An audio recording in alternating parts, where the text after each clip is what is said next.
बिहार में कहावत है, शादी के समय में कोहड़ा रोपना, उसमें से सब्जी बना के फिर बारातियों को खिलाना।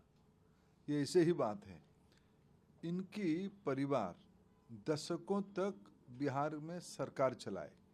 उनकी सहयोगी कांग्रेस पार्टी की प्रमुख खानदान 3-3 पीढ़ी तक देश में सरकार चलाए। कहाँ गया था उस समय में इनकी सारे विकास की ये सारे दायित्व? इन्होंने अपना समय में भ्रष्टाचार, परिवारवाद, भाई भतीजावाद और लोगों को कष्ट देना इनकी नीति था। उसी का नाम जंगल राज है बिहार में। जंगल राज वाले आज चांद, सूरज, तारे और हिमालय को पटना तक ले आने का सपना दिखा रहे हैं, जो कभी होने वाला नहीं है क्योंकि उनकी विश्वसनीयता नहीं है। बिहार की जनता इस प्रकार की बहुरूपियों को बिल्कुल अस्वीकार पिछले दिनों में भी किया है। पिछले 20 साल से एनडीए को बराबर विधानसभा हो या लोकसभा में बिहार की जनता ने आशीर्वाद किया। इस बार भी प्रधानमंत्री नरेंद्र मोदी जी और बिहार के लोकप्रिय मुख्यमंत्री नीतीश जी के नेतृत्व में फिर एक बार एनडीए को प्रचंड बहुमत मिलेगा। ये फिर अभी निराशा में जाएंगे, दुखी हो जाएंगे। आप जेडी दफ्तर के बाहर पोस्टर लगा हुआ है और उसमें नायक लिखा गया है और नायक में तस्वीर किसका है? तो तेजस्वी यादव का। देखिए, इनकी बारे में क्या कहें। बिहार में जननायक श्री कर्पूरी ठाकुर जी को ही माना जाता है। राहुल गांधी जी ने खुद को जननायक घोषित कर दिए। उनकी साइकोफांट, उनकी बचस्करों ने अति चाटुकारिता दिखाई। दूसरे ओर बिहार में या देश में लोग मानते हैं लोक नायक जयप्रकाश नारायण है। उनके पिताजी तो जेपी के अनुयायी खुद को मानते हैं। और ये दोनों बात बिहार में प्रजातंत्र में राजनीतिक जीवन में जो लोग हैं उनको बड़ा कष्ट दिया है। स्तर देखिए स्वर्गीय कर्पूरी ठाकुर जी का, स्तर देखिए जयप्रकाश नारायण जी का। अगर उनकी मुहावरे को, उनकी उपमा को, उनकी उपाधियों को ये नौसिखिए अपने निहित स्वार्थ के लिए हड़पना चाहेंगे। बिहार के लोग थोड़ी ना बुड़वक है, बिहार के लोग परिपक्व है। इन बुड़वकों को सही उत्तर देंगे। लेकिन साल में नहीं हुआ है, वो हम 20 महीने में करके दिखाएंगे। तो जैसे इन्होंने बिहार की लोगों की जमीन को नौकरी के बदले खा गए, चारा तो एक कहानी था ही। जब उनको दोबारा कभी दायित्व मिला यूपीए के समय में 4 से 14, उन्होंने क्या किया? बिहार की सामान्य लोगों की जमीन को रेलवे में नौकरी देने की बहाना देके हड़प ले। इसलिए तो अभी उनके ऊपर कचहरी में केस हो रहा है, उनके ऊपर आरोप स्थापित किया गया है। यही उनकी विश्वसनीयता है। अगर भारतीय जनता पार्टी एक टर्म और खोज रही है कि हम बिहार में जो विकास की रफ्तार है उसको और तेज करेंगे, तो आपके कौन से मुद्दे हैं जिसको लेकर इस बार आप चुनाव में बिहार की जनता के बीच जा रहे हैं? देखिए, बिहार में प्रमुख मुद्दा बिहार की नौजवानों की आकांक्षा को पूरा करना। बिहार में अपार संभावना है।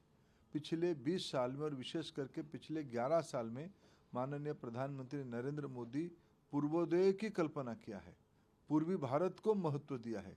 जितने सारे भारत सरकार की नीति सुधार हुए, रिफॉर्म्स हुए, उसकी अगर सबसे बड़ा हितैषी लाभार्थी कौन रहा तो पूर्वी भारत रहा। आज बिहार के रास्ते को देखिए, बिहार की नए नए हवाई अड्डा को देखिए, बिहार की रेलवे पटरियों को देखिए, बिहार की जल संसाधनों को देखिए। इस बार बजट में कोसी परियोजना में हजारों करोड़ रुपया की दायित्व लिया गया, अनुदान दिया गया है केंद्र सरकार की ओर से बिहार सरकार को। यह हमारी प्राथमिकता है। हमने पिछले 20 और केंद्र में 11 साल से डबल इंजन सरकार के माध्यम से अनेकों विकास के काम किया है। इसीलिए बिहार की आज लॉ एंड ऑर्डर, बिहार की महिलाओं की, बिहार की नौजवानों की, बिहार के किसानों की आज गति में उन्नति हुई है। ये पर्याप्त नहीं है। मैं उसको इतने साल दायित्व में रहने के बाद भी स्वीकार करता हूँ, ये पर्याप्त नहीं है। उसको नई आसमान तक पहुँचानी है। न्यू एज इकोनॉमी को बिहार के नौजवान देश की अर्थनीति चलाते हैं, देश की वर्कफोर्स में एक बहुत बड़ा हिस्सा है। वो सारे इंटेलेक्चुअल कैपेसिटी को, सारे मेधावी विद्यार्थियों को, सारे मेहनतकश लोगों को बिहार के अंदर, बिहार की ज़मीन, बिहार की पानी, बिहार की खेतों की उपज, बिहार की बाजार और बिहार की आधारित देश की बाजार को प्रभावित करने की ताकत बिहार में है। इस बार की एनडीए सरकार, डबल इंजन की सरकार, मोदी जी और नीतीश कुमार जी की जो योजनाएं हैं उसको और जमीन तक ले जाएंगे। बिहार के नौजवानों को जिससे ज़्यादा रोजगार मिले, बिहार की माताओं को विशेष करके जीविका दीदियों को ये लखपति दीदी बने, करोड़पति दीदी बने, ये इस बार की एनडीए की प्रायोरिटी में रहेगा। एक सवाल सर, मुख्यमंत्री का चेहरा पेश किया गया, उसको लेकर प्रेस कॉन्फ्रेंस हुआ, प्रेस कॉन्फ्रेंस से पहले जो कुछ हुआ वो तस्वीरों में सामने आया, इसका कितना असर होगा चुनाव पर? देखिए, उनके वहाँ कहाँ है कुछ गठबंधन, उनके तो वहाँ तो लठबंधन है। हमारे वहाँ देखो, हम 5 पार्टी की गठबंधन है। हम बीजेपी वाले 101 चुनाव लड़ रहे हैं, जेडीयू वाले 101 लड़ रहे हैं, हमारे चिराग जी की पार्टी एलजेपी 29 सीट लड़ रहा है, आदरणीय जितन्ना मांझी जी के नेतृत्व वाला हम 6 सीट लड़ रहे हैं और कुशवाहा जी 6 सीट लड़ रहे हैं। अभी उनकी गठबंधन के दिन कोई बता पाया कि कांग्रेस कितना लड़ रहा है, आरजेडी कितना लड़ रहा है, उनके अन्य सहयोगी दल जो हैं कितने सहयोगी दल हैं, ये भी स्पष्ट नहीं है। कौन कितना सीट लड़ना जितना तय नहीं हो पाया। सुनने में आता है 20 से ज़्यादा सीट में आपसी द्वंद्व है। ये गठबंधन है क्या? और जिनको उन्होंने उप मुख्यमंत्री बनाया उनकी भाई के खिलाफ उनकी पार्टी कैंडिडेट दिया है, इसको गठबंधन कहा जाएगा? ये ठगबंधन है, ये लठबंधन है। सवाल आपने देखा कि जैसे बड़े बड़े अभियान चलाए, उन्होंने कहा कि वोट छोड़ गद्दी छोड़, अब ये स्लोगन गायब है। पिछले कुछ दिनों से, महीनों दिन से देखे तो अभी इस तरह के सवाल नहीं उठ रहे हैं। पर इलेक्शन कमीशन की विश्वसनीयता पर सवाल खड़ा किया गया, वोट चोरी पर सवाल खड़ा किया गया, फिर अब अचानक से खामोशी है। देखिए, इलेक्शन कमीशन एक हमारी देश की संवैधानिक व्यवस्था है। ये ठग लोग हाथ में पवित्र संविधान को लेके घूमते हैं और कहते हैं हम संविधान बचाने चले। इलेक्शन कमीशन तो संवैधानिक व्यवस्था है और रोज प्रतिदिन पानी पी पी के इलेक्शन कमीशन को गाली देते हैं। इधर गाली नहीं देते, विश्व में कहीं भी जाए राहुल गांधी जाके गाली दे के आते हैं। इलेक्शन कमीशन को, भारत के प्रजातंत्र को छोटा करके आते हैं। एसआईआर बड़े सफलता के साथ इलेक्शन कमीशन ने कराया। इन्होंने एक निर्दिष्ट वर्ग में डर पैदा कराने के लिए कोशिश किया। क्या ये लोग चाहते थे बिहार की सामान्य लोगों की हिस्सेदारी पड़ोस की बांग्लादेशियों के साथ हो, रोहिंग्या के साथ हो? ये बिहार है किसकी? बिहार की नागरिकों की है या पड़ोसी देश के नागरिकों की है? ये एसआईआर में दूध का दूध, पानी का पानी हुआ। किसकी वो नेतागिरी करते थे, किसकी वो प्रतिनिधित्व करते थे, किसी की बात में वो मांग उठाते थे? ये बिहार की जनता को ध्यान में आया, इसकी भी उनको ध्यान में आया कि विलंब में हो, उनको ध्यान में आया तो हम तो गलत रास्ते में हैं। उनको माफी मांगनी चाहिए बिहार की जनता को, हम आपको भ्रमित किए।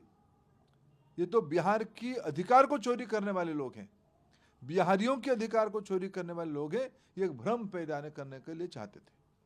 एक आखिरी सवाल कि कल गृह मंत्री ने भी नहीं चुनेंगे, मुख्यमंत्री नहीं चुनेंगे, बल्कि आप जंगल राज वापस न आए इसके लिए आपको वोट करना है, और वो कह रहे हैं कि हम 20 साल में जो नहीं हुआ वो 20 महीने में बिहार बदलने आ रहे हैं। देखिए, क्या 20 साल में जो यहाँ रास्ते बने, मैं कल दरभंगा में था, दरभंगा में नया एयरपोर्ट बना है। मैंने कल वहाँ के लोगों को पूछा, मैं एयरपोर्ट के सामने गुजर के भी गया। वो दृश्य देख के मेरे मन में आत्मविश्वास भर गया और मैं माननीय प्रधानमंत्री नरेंद्र मोदी जी को वहीं दरभंगा से ही नमन किया कि आपकी दूरदृष्टि के कारण आज सामान्य लोग सच में हवाई चप्पल वाले और हवाई जहाज में उड़ रहे हैं। इंडिगो की, स्पाइस जेट की विमान वहाँ उतरा हुआ था। ये प्रमाणित करती है विकास की गहराई कहाँ तक पहुँची। मखाना बोर्ड जैसे व्यवस्था लगा के प्रधानमंत्री जी ने बिहार की ग्रामीण अर्थनीति को एक नई पहल दी है। बिहार सरकार ने भारत सरकार की एक नीति को, एथेनॉल, बिहार में औद्योगिकरण नए प्रकार के शुरू हो गए हैं। एथेनॉल कारखाना बिहार में आज अर्थनीति को प्रभावित कर रहा है। बिहार की जो हुनर रखने वाले नौजवान आज फिर बिहार लौट रहे हैं। बिहार में लॉ एंड ऑर्डर ठीक हो रहे हैं। क्या वो दिन भूले हैं लोग? जंगल राज में क्या क्या हुए थे? भूरा बाल कहने वाले वंचितों को वोट ना दिलाने वाले ये लोग कहेंगे हमने आने वाले दिनों में अच्छा कर लेंगे। इनके पास बहुसंख्यकों की समर्थन जा चुकी है। मैंने कल देखा उनके नेता ने कहा कि हम वाकफ बिल को कूड़े की दाने में फेंक देंगे। आपने तो पार्लियामेंट में कोशिश किया, आपने तो पार्लियामेंट में आपको पराजय स्वीकार करना पड़ा, बिल पारित हुआ। आप संविधान की बात कहते हो। बिल पारित करना बहुमत की दायित्व है। जिनके पास बहुमत है वो बिल पारित करेंगे। बिल पारित हुआ, कानून बना, आप कहते हो संविधान सम्मत कानून को हम कूड़े दाने में फेंक देंगे। यही आपके संविधान के प्रति आपकी सम्मान है? आप अल्पमतों की बारे में, अल्पसंख्यकों के बारे में मन में डर भय पैदा करके आप उनको भ्रमित करना चाहते हो, क्योंकि आपकी पैर के नीचे जमीन बची नहीं। बरगलाना आपकी सिर्फ नीति रहा है। आपको भय सता रहा है, आपको लोगों से दूर हो जाने का डर दिखने लगा है। इसलिए आप अनर्गल, चांद, सूरज, तारे सब ले आएंगे, हम वो कर देंगे, वो ये कर देंगे। ये सब तैयारी 2030 के लिए वंचित कर करके उस समय